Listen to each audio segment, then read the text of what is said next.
How do we start to deal with this situation? The situation for illegal immigrant workers is not good, and it's not good for their employers either. For the workers, there's the uncertainty about what's going to happen. My brother milks cows in Haverhill, New Hampshire, up in the Connecticut River Valley.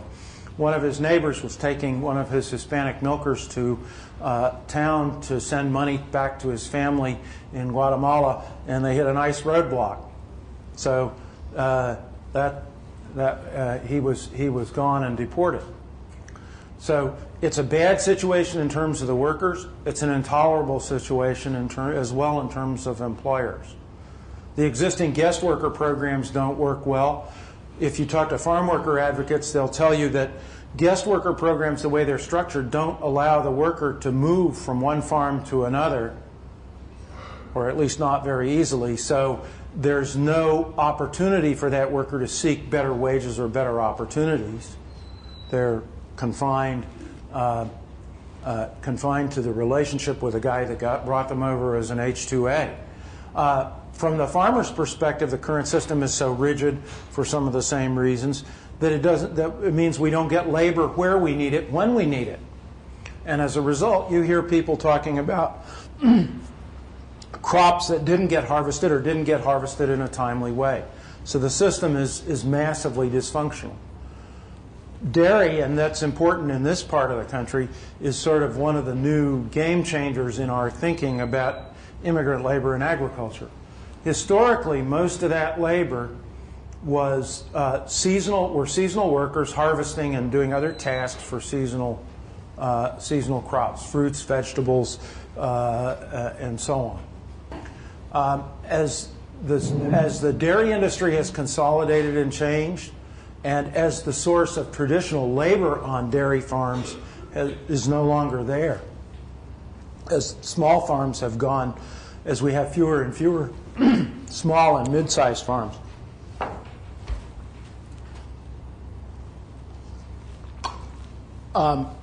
We've reached a point where the labor in dairying is now dominantly Hispanic labor in the United States.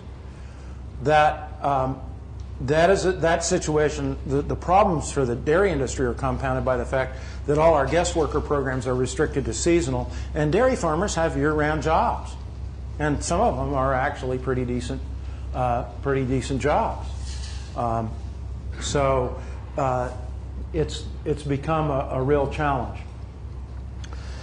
So last summer, as we looked at the situation in terms of immigration, and the political landscape looked very different then than it does now, we started working with another group called Agree, and we decided, let's try to pull a meeting together where we bring in farm worker advocates, we bring in some producers, we bring in some processors, because there's all kinds of issues of immigrant labor in our food processing system.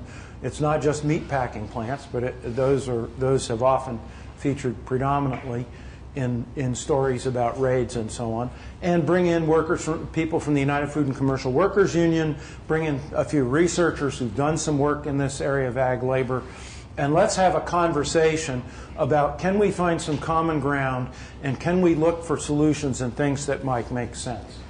And so we walked away, and if you look at our website, it's just farmfoundation.org. If you dig around on it, you will find the summary statement of that meeting. You won't find people's names in it, because we agreed we weren't going to reveal anybody's name, because some people were concerned about participating in something that might paint a target on their back in terms of the immigration folks and others. So we came to three pretty robust areas of common ground, and I mean, we had some very passionate farm worker advocates in the room who have been involved, and if I told you who they were, if you followed these issues, you would have seen their names in the newspaper, and you probably still will. Anyway, and we had some farmers who were pretty conservative guys.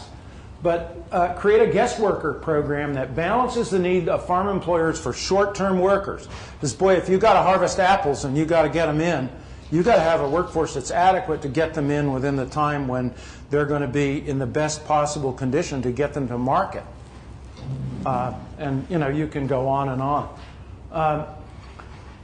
But this needs to allow the ability of workers to change employers, and we need to protect them from exploitation, and we need to add to that a year-round program for the parts, and it's not just dairy, because orchards and others do have some year-round needs for workers, and one that allows guest workers to stay, and because they often have relationships, good relationships with the better employers. This is the kind of system that would encourage good employment practices and encourage better treatment of workers. Create a more reliable internal enforcement system, and then to try to find some way to get to a grand bargain. Last July, that was a pipe dream. Today, it's not. We think it's not a pipe dream. Farm Foundation, and I had intended to say a few words about what we are and who we are. We're an independent foundation. We were endowed in the 1930s. We've been around for 80 years. But one of our guiding principles is that we are non-advocacy. We love advocates to death. We work with advocates on all kinds of issues a lot of times, but our mission is different. Our mission is to bring people together to try to find solutions to problems and to try to help to bring good, objective information to those kinds of conversations.